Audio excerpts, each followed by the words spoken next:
So ayan guys, luto na yung ating Japanese chicken curry. Kalahating kilong manok, patatas, bawang at sibuyas, chicken cubes. So gagamit tayo ng Japanese curry mix.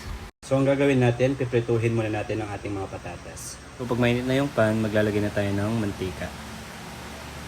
So kapag mainit na yung ating mantika, ilalagay na natin yung ating mga patatas.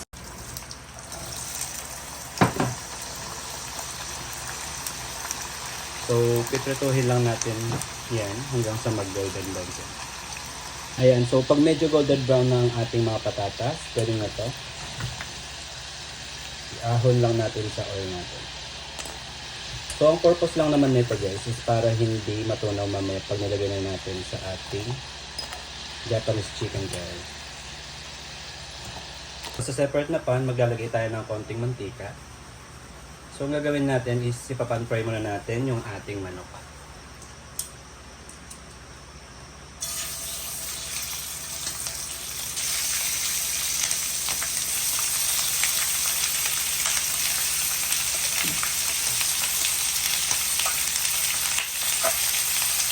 So, ipiprito natin to ng tig 5 minutes both sides.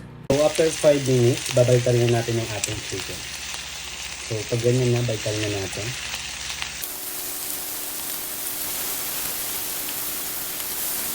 So again, another 5 minutes para sa kabilang side. And so okay na to. I-set aside muna natin yung ating chicken.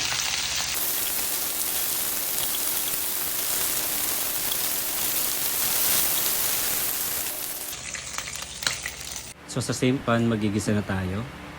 Buyas.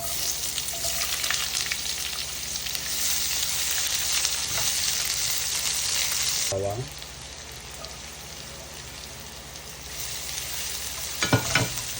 Pag nagisa na natin mabuti ang ating bawang sibuyas, ibabalik na natin yung ating chicken. So, igisa lang natin yung ating chicken.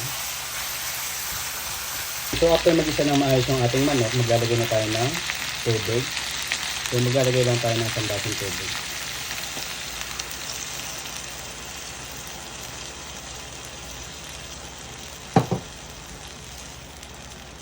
Tapos maglalagay na rin tayo ng isang chicken cubes.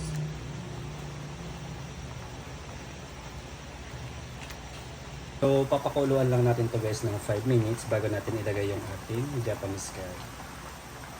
So, after 5 minutes guys ng pagpapakulo, ilalagay na natin yung ating Japanese curry mix. So, sa isang box pa lang ng Japanese curry mix, meron siyang 2 packs. So, kalahati lang ang ilalagay natin. And so, ganito yung itsura ng ating Japanese curry mix. So, ilalagay ko na siya. So, ayan guys. Ito na yung ating curry mix. So, maglalagay lang tayo ng ground black pepper. Kunti lang guys.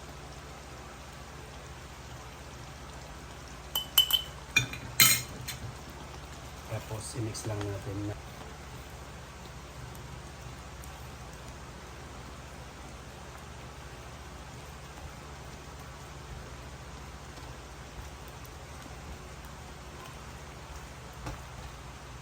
Grabe guys.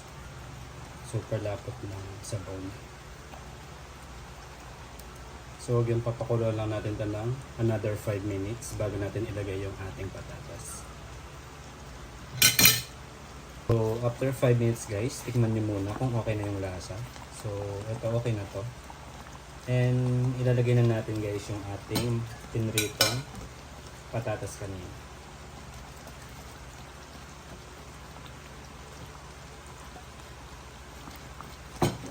Tapos, i-mix lang natin ulit.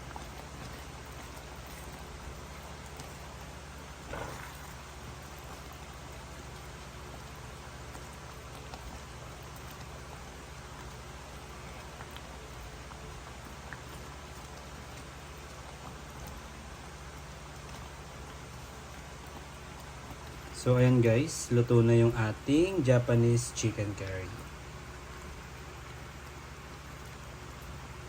Yaman.